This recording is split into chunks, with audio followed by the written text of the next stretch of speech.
The height of thinking. From which dimension do you view problems? Core question.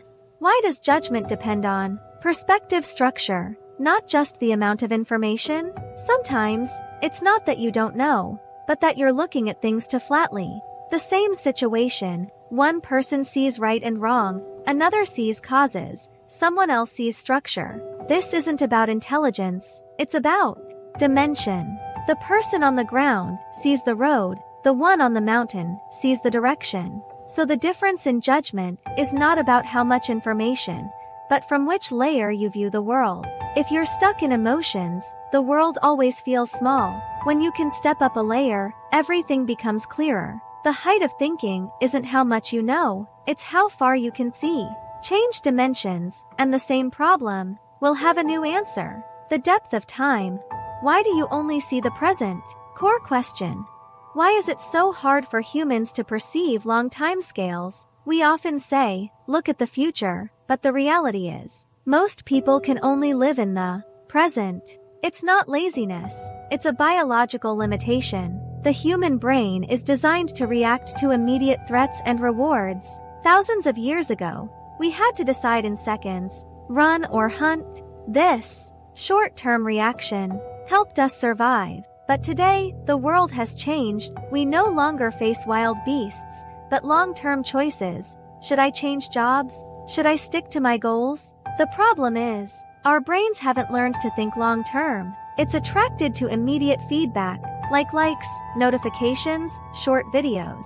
So you feel anxious, restless, and lost. It's not that you're not working hard, it's that your brain has been trained by short-term rhythms for too long. To change, it's not about making yourself go faster, but practicing to extend your sense of time. For example, read longer texts, watch slower-paced things, do things that take time. The length of the world you see depends on how long you can think. Perceiving the present is instinct. Understanding time is wisdom. The blind spot of causality. Why can't you catch the real cause? Core question. How are structural causes often misread behind surface-level events? Have you ever noticed that often we think we've found the cause, but we've only seen the shadow of the effect? For example, you say, I've been anxious because of too much work. But maybe the real cause is, you haven't rested in a long time or you want too much recognition. The surface level, because, is just a symptom. The real causality lies in the structure. There's a saying in systems theory. The real cause is often far from where the event happens. This means, what you see as the effect is often not caused by what you think. The same happens in society. A problem keeps repeating, not because no one is solving it, but because the structure itself creates the cycle. If you only focus on who made the mistake, you'll always be trimming the leaves. If you want real change, look at the roots, the logic of the structure. Smart people find the causes, but wise people look at the structure. When you can see the cause behind the cause, you truly have the power to change. The future is not a guess, it's an extension of structure. Core question. Why is the future not predicted, but seen as an extension of structure? Many people ask, can we really predict the future? Actually, the future is not guessed, it's observed. It doesn't appear suddenly, it grows from the structure that already exists.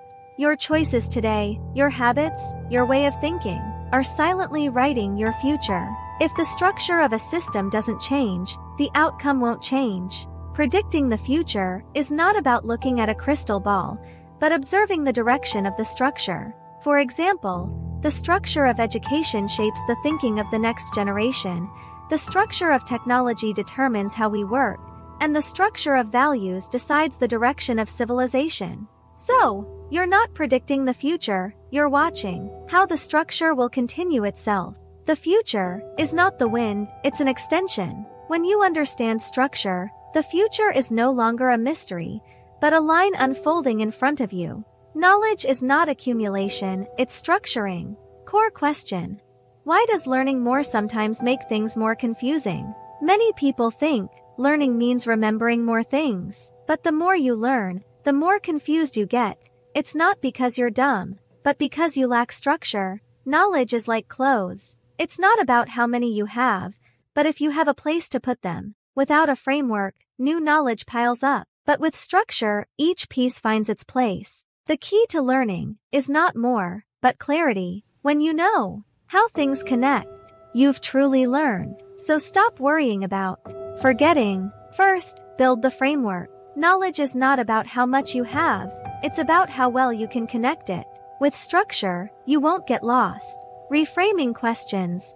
Why does changing one question change everything? Core question. How does the structure of a question reshape the answer? Have you ever noticed sometimes it's not that the question is hard, it's that you're asking it the wrong way. For example, you ask, "Can I do it?" This question focuses on doubt. But if you ask instead, "How can I do it?" the whole world changes. The first question stops you, the second moves you forward, because the structure of the question decides the shape of the answer. If you ask, "Who made the mistake?"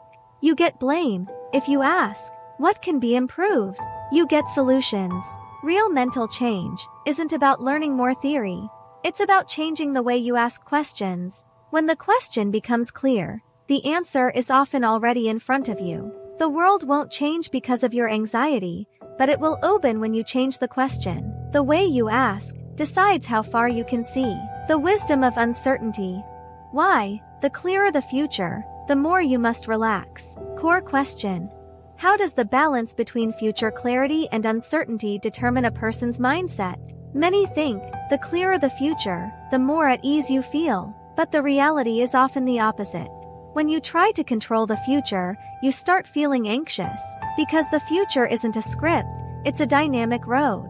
The more you plan in detail, the more you'll realize, life always has variables. Mature people don't avoid planning, they learn to leave space in the plan. Because that bit of uncertainty is the gateway to change. You can know the direction, but don't rush to lock in the path. Relaxing is not giving up, it's giving space to life. True certainty isn't, "I know everything." It's, "I know I can face the unknown." The clearer the future, the more you should leave some ambiguity for surprise. Essence thinking. Why is understanding the fundamental laws of the complex world most important? Core question. What is essence? How do we distinguish essence from noise? We live in an age full of information. Every day someone tells you, "This is popular." That's the future. But the more complex it gets, the more you should ask yourself, what truly remains constant? That is the essence. Essence isn't a grand theory. It's a rule that holds true in every era. For example, technology changes, but the need to be understood doesn't. Markets change, but value always comes from solving real problems. When you find what doesn't change, you won't be easily distracted by noise, because noise is only at the surface, while essence lies in the structure. Those who see the essence don't chase trends because they're looking at the logic behind all changes. Smart people solve problems, but wise people see the structure. In a complex world, the most stable force is the eye that sees what remains unchanged.